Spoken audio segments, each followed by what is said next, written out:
Hello everyone, sorry about this. I guess it's going to be part 2 of a 2-part video because my camera glitched out on me, and luckily I still have the previous footage, but I stopped as soon as I realized what was going on. So I did if you see the previous one for the Nighthaunts, I talked about how I was going to be doing shading, or layering of my colors, I guess is the best way to call it, with the Nagaroth Night, and this is the finished result. I went through and I just highlighted. It's still a little wet, so you can see a little bit of shine on it. I just highlighted all of its bits, all the raised areas, all the parts of them, eventually going to be getting up to a lighter, almost the orangish red color that I showed you before in the previous video. But yeah, you can kind of already see it starting to take on that ethereal purplish color tone. And in case you didn't watch the previous video, what I'm going to be going for with this one is that we'll have similar coloration to this with the dark purple and reds, except for this one will have a lot less of the red. I'm not going to go as crazy with it. It's just how this one turned out, and it looked really, I thought it came along really well with this one. So anyway, next we're going to be doing a little bit of highlighting on this with the Xerius purple, and for this one I'm just going to go along the fingers, some of the highlight ridges from the frills of the ethereal ghostly form that is coming off the top, the ridges coming from the head, around the eyes, and around the head itself. But I'm not going to do too much with this. I'm just going to go very lightly because I want to move on to the reds and start laying that up. This is just to make the purple pop a little bit more for when I layer the red over it. It'll have a nice contrast of those colors and kind of give it an otherworldly appearance, other than the model already has. And the thing I'll be painting last will be the skeleton on the bottom, where the spirits are rising from, because I want it to look like I've painted inside the mouth of the skull and from the energy in the eyes, and I want it to look like it's raising up from the inside. So I'm going to do all the purples, all the reds first. So when I do the skeleton colors, the browns, and the Ushabite bone and Screaming Skull bone and all that stuff that I'm going to use, I can layer it carefully around the areas where, I don't know if you guys can see, but carefully around where the purple is coming from. So I'm going to go ahead and let this dry a little bit more, and then we're going to be adding a layer of this.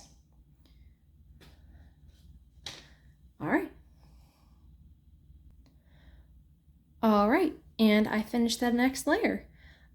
This time you can see it is a little bit brighter, as I went over specifically around the skulls, the fingers, and the frills of the spectral form, and just brought it a little bit brighter, providing just a little pop. Just a little pop to color. So the next layer we're going to do, and I also left the insides of the specters dark. I want that to stay a dark purple, so that way it'll provide more shading, more shadow, just more depth to the overall miniature. So the next color we're going to be going into is, like I said, it's this base by Citadel called Corn Red. It is one of the darker reds. It doesn't look very dark now, but when it dries as a very rich, dark, not burgundy, but just a dark red. So I'm going to go ahead and start going over that. I'll show you a little bit before I pause this time, just to give you an idea of what I'm going to be doing. Because I realize I'm turning off the camera before I even show you anything, so you guys might want to see what this is about a little bit. All right, so I'm specifically going to go around the faces just to show you an idea of how it's going to look, and then I will cut ahead and show you guys the next step. So what I'm going to do right now is I'm just going to very carefully go around the eyes. And I know it looks crazy right now, but it will look good when it's all done and brought together. Go around the nose, especially the teethies. All that jawline down. Do the entire bottom part of the jaw here, coming up. And then come up the other side. All right, I'm also going to do the entire forehead, kind of just bringing back color a little bit, kind of wisping it forward, pulling it a little bit into the body of the haunt.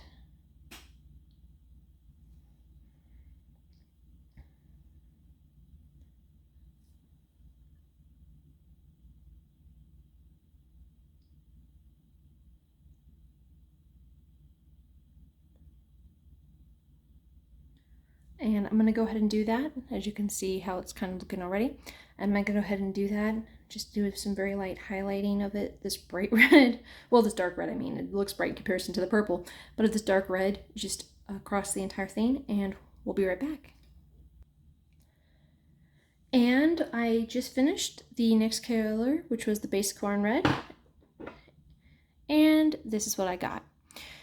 So once again, I just went over the highlighted areas. I didn't cover all the purple. I left a lot of the purple details visible, especially like in the hands and underneath. I'm just trying to give it a nice flow. And a lot of this is just, it's just the choice of where you decide to put the color, where you're choosing to make your highlights and your shades. Now there are a lot of easier ways to do this. I could have done red base colors and then went over it with a purple shade or purple ink and then highlighted the red again. This is just the way I do it. There's so many different ways you can paint, and the secret is just finding the way that you're most comfortable with.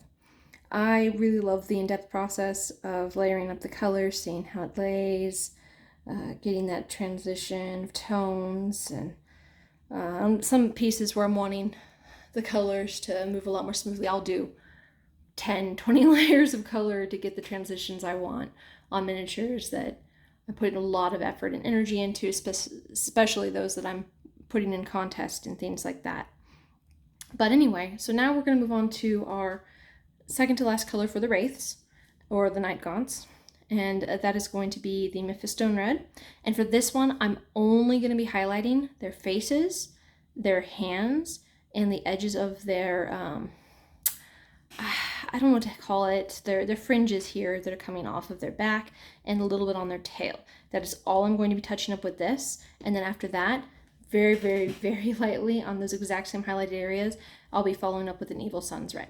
So I'm going to go Mephistone Red first. I'll show you how that looks, and then I'll show you the last with the Evil Sun's Red, because it's kind of cool to be able to see that contrast, to be able to see that a little bit of a change. It doesn't seem like it'll do a lot, but it really does change the miniature as a whole. Now I'm also going to be putting a little bit of a brighter red right around the skeleton face down here to make it really show the energy coming from it.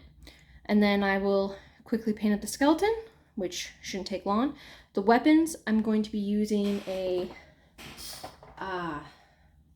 metallic paint. I don't have the label on it anymore, but I got this metallic paint at a ReaperCon 2019. Yeah, ReaperCon 2019. They had it in the goodie bag. I believe it was for airbrush use, but I use it for just painting on with a brush the weapons, and for metal that I want to look a little grimy, because I don't remember what it's called, but the silver has, here, let me see, I can show you real quick, a kind of yellowish brown, like a little bit of a grit to it, especially when it dries. It's the same color that I used for the helmet and the metal on this guy, and as you can see specifically on the helmet, that darker gray is, or silver, is the silver I'll be using on these guys' weapons. And then the highlights of silver on him is, gosh, now I'm drawing blanks. Oh, this silver that I got from Model Color, which I picked up at Hobby Lobby for a couple bucks. $4.99 actually. Oh, look, the price is still on there. But this is a really bright silver. So the contrast of it really lets you, sorry, there we go.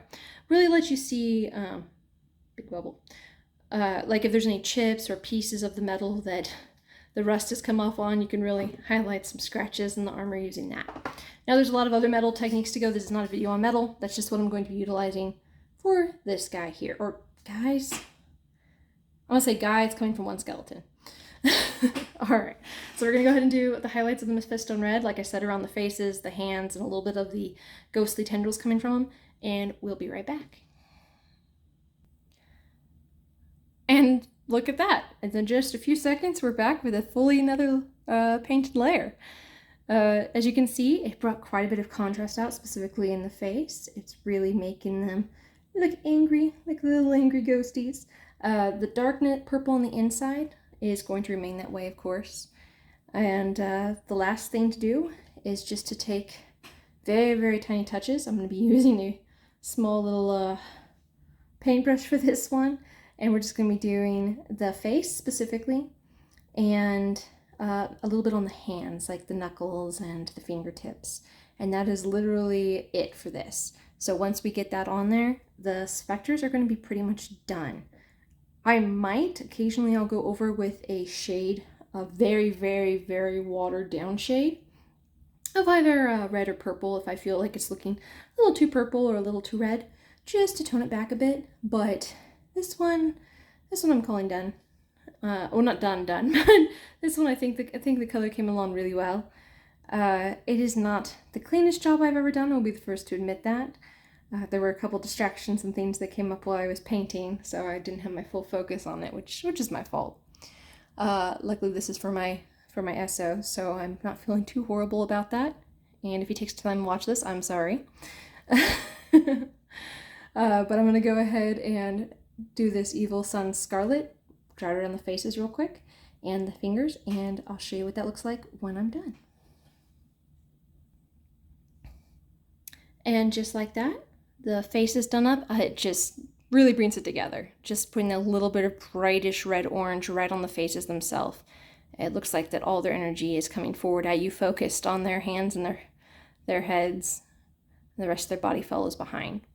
So, with all that done, what do you guys think?